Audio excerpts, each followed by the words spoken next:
How you doing, son? I got nothing.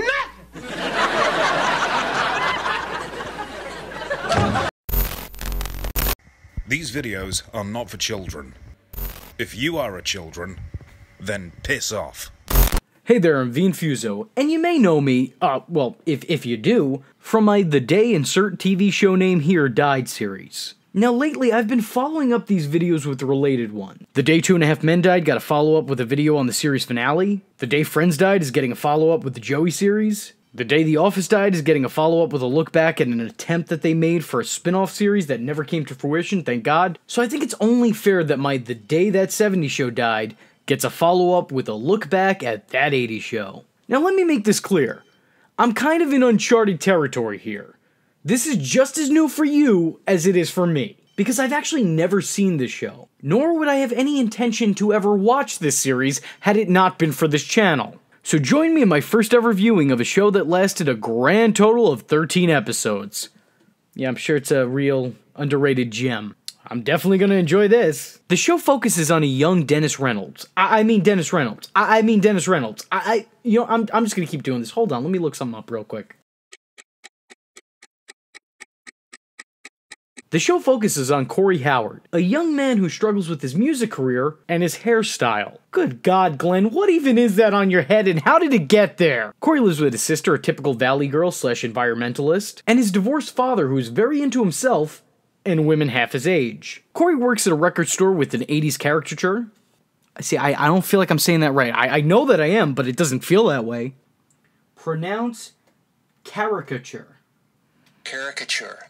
That's what I said, caricature. That doesn't sound right. Who invented the English language? I'm sick of it. I'm going to Canada so I can learn French. Fuck this. He works at a record store with an 80s caricature named Tuesday, who he constantly butts heads with, so naturally, she's his love interest. You know what? I think you want to have coffee with me. If the girl said no, then the answer obviously is no. No. But the thing is she's not gonna say no. She would never say no because of the implication. His manager is an ex-groupie named Margaret, who has apparently been with every musician of that decade and probably the one previous. He has a best friend named Roger who loves to dance and be horribly unfunny. Though to be fair to the actor, that might just be the writing. Oh, and how could I forget, Corey has a bisexual ex-girlfriend who has a thing for his sister. But none of that really matters. Like, literally, none of it. And allow me to explain why.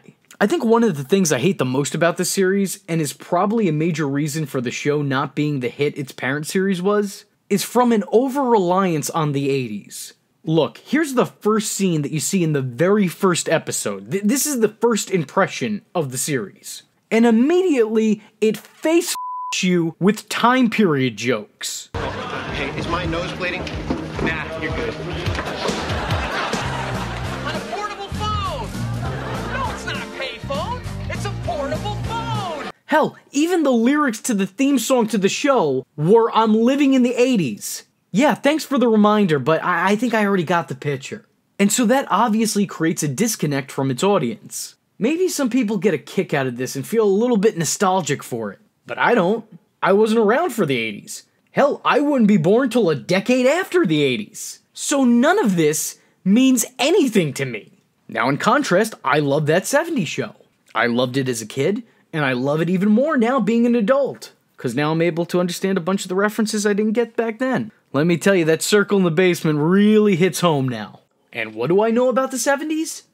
Even less than I know about the 80s. That 70s Show made plenty of time period jokes. It tried its best to decorate every set era appropriately, and it would even use timely phrases. But there was so much more going on than just that. It introduced and established likable characters, it provided ongoing stories with its leads that included entertaining conflicts, romances, and friendships. But here, the whole premise of the show is, hey, you remember the 80s? And no, I don't. This show lacks substance, and it almost feels like the cast and plot take a backseat to the setting itself. Let me explain why this doesn't work using Star Wars. Now, Star Wars, for as beloved as it is, was something I wasn't a fan of for a very, very long time. I'm not into space, I don't really like sci-fi, it's not my thing, if it's yours, that's okay, whatever, but it's not mine. So I just never really cared enough to check out the franchise, no matter how iconic it might be, No matter how many of my friends told me I need to see it, no matter how many times someone wanted to make references to me about a thing I'd never seen in my life, I just didn't want to see it.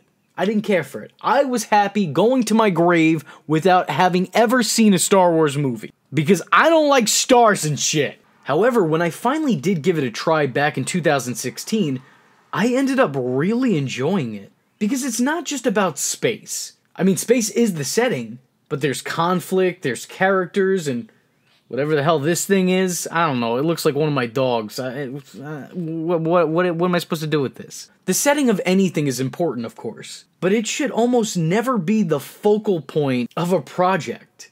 And that's where that 80s show fails. And therefore, if you don't have any fond memories of that era, you're left shrugging it off. Like me. Also, I can't stand the laugh track.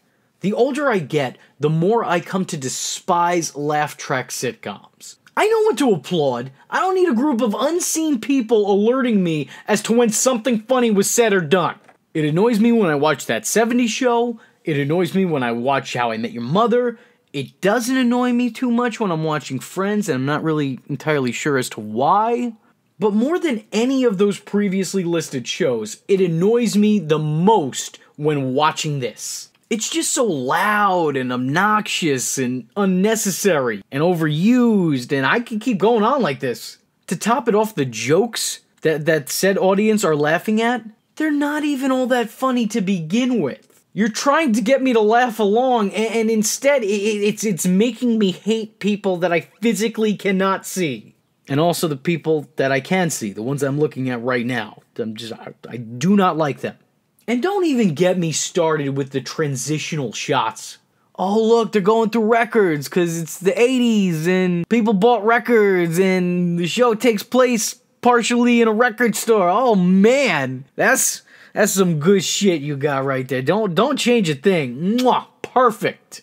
I don't want to comment too much on this because it's a minor thing, but I hate it. The characters on the show are absolute cookie cutters. There's no depth or actual humanization of them. They're just a bunch of blank, blinking, breathing slates with names. And they're all just as vapid and airheaded as characters from an 80s movie. Now you could argue, hey, V, clearly that's the point. You don't get it.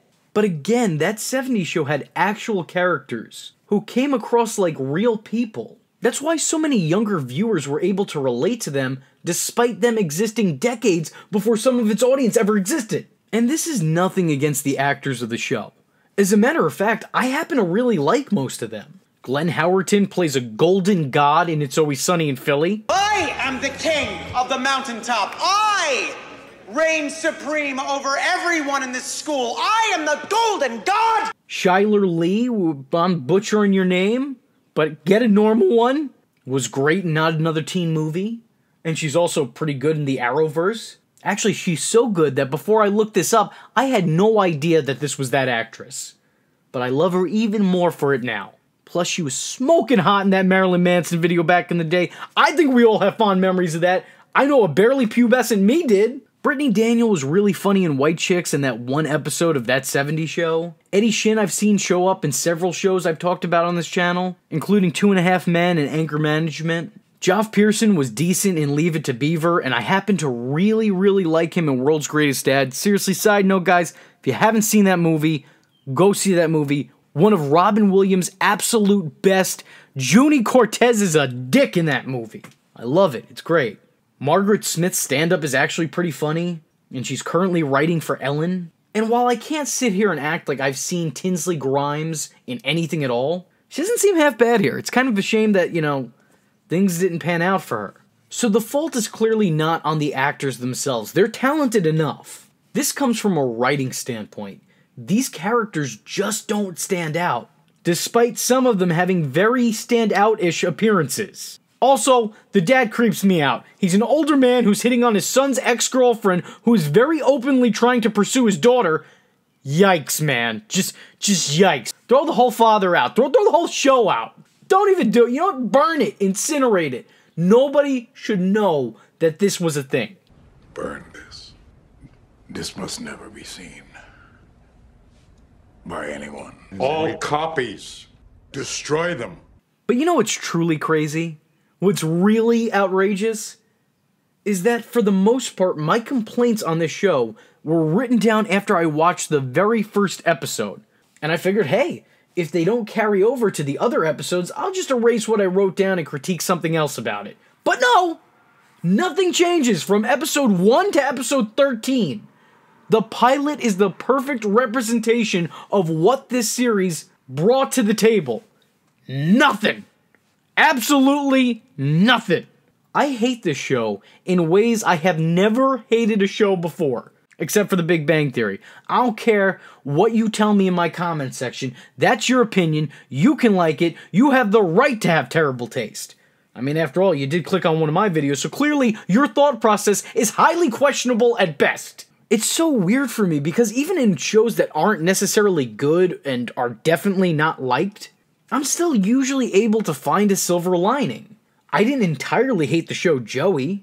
And I even like that Birds of Prey series that people seem to have forgotten. But that 80s show, I Loathe entirely. This show broke me. And if you need any further proof of that, allow me to play you some voice messages I sent to Black Friend Alan during my mental decline when watching this. Message 1. Alan, do me a favor. Please check up on me as soon as possible. Because if I don't respond to you, that means that this fucking show killed me. I don't know where I came up with this fucking harebrained idea, but I was like, you know what I should do? I should review that 80s show. So I downloaded all the goddamn episodes, and I'm sitting here watching them, and it's fucking terrible, Alan. It is so bad that even you, who love things that are terribly bad, case in point your friendship with me, you would even dislike this. It is that bad. I am only on episode number 2, and I am losing my shit. Message 2. Alan, I don't know how much longer I can take this, man. I'm only, let me see, how many episodes? Feels like I've been, halfway through I'm only 3 episodes in. This is the 3rd episode, Alan. I can't do it. I can't do it anymore. It's awful. It's terrible. Who made this? Why did they do it? What convinced them this was a good idea? I'm just all up in my emotions, man. I don't want to be part of this anymore. This video's not even going to get any views. It's not even worth it. It's a waste of time, like everything else I do with my life. I'm sitting here, and my life is passing me by. This has been, so far, let's see, it's 22 minutes an episode. I'm not good at math, but it's been at least 60 minutes at the very least that I've been sitting here watching this, and that's 60 minutes I'm never getting back. Why do I do this to myself? Why do you let me? You're a terrible friend, and I hate you. Message 3. Hey, Alan, update. I had to take a break from episode 3, which means I am now still on episode 3, and I just want to say I'm outside, I'm getting some fresh air, feel a lot better about the situation. I'm sorry. You know what? It's not your fault. My bad choices are my bad choices, not yours, so I forgive you, is basically what I'm saying. I forgive you. I forgive you. Message 4. Hey, Alan, I'm calling you back again. I want you to guess what episode I'm on. Just go ahead, just guess. Just off the top of your head. First guess is probably right. I'm still on episode 3. Do you know what episode I want to be on? 0. I don't even want to get to the end of this. I want to have never done this to begin with. And because you don't pick up your phone at 5 in the morning like a good friend would, I'm stuck here watching this series. You see what happens? You see what happens when you let me make my own choices? I make bad ones. Message 5. This show is the genital herpes of TV shows. Although thankfully, unlike herpes, this show never came back. Why did I do this to myself? I don't have the answers. I don't know why I put myself through this. I really don't, because I know nobody's going to see this review. I know that my suffering was in vain. And yet, I sat through all these episodes. And I'm having a panic attack. I need to calm down. So that's my review of that 80s show. And you'd be forgiven for thinking, well, this is it. The guy did a sequel video to his That 70s Show video. It's over. That's it. It's done. Time to call it a day. But oh, how wrong you'd be. Because That 70s Show actually was also readapted for British television in a show titled Days Like These. And let me reassure you, in case you were wondering, it's also not pleasant to sit through. And in case you were wondering, I'm gonna do it. Just because. The YouTuber's job just never ends, I guess. It's just endless suffering. So contributing degenerates, say some shit in the comments section. I don't know. I can't be clever anymore. I've been pushed to my whim's end here. I need to sit down. I am sitting down, but I need to lay down in a therapist's office for several days. Ladies and gentlemen, this is Alex Jones, and we are breaking the conditioning. Now look, I'm going to be honest with you. I'm kind of retarded, which is why I liked and subscribed to the Social Injustice Warriors channel. I even clicked that little bell to stay notified.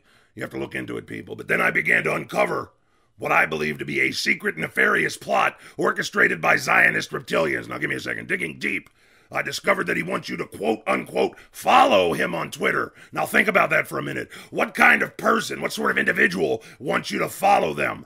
You know who else wanted people to follow them? The world's biggest Beach Boy fan, Charles Manson. Those who want to show their support donate to the guy's Patreon for exclusive content. Now, why is it so exclusive? What's this guy hiding from the public? What do those Patreons see that the people of YouTube don't? Then I noticed he also has a PayPal, and just for the low price of $22 plus shipping, you can get yourself a SIJW t-shirt, Social Injustice Warrior. So let's put this all together. He wants people to follow him, he calls you VTards, he wants you all to donate your money to him, and he wants all of you to wear the same clothing. So that just leads to ask, what kind of a hive-like cult is this man operating? The Infuso, the Social Injustice Warrior.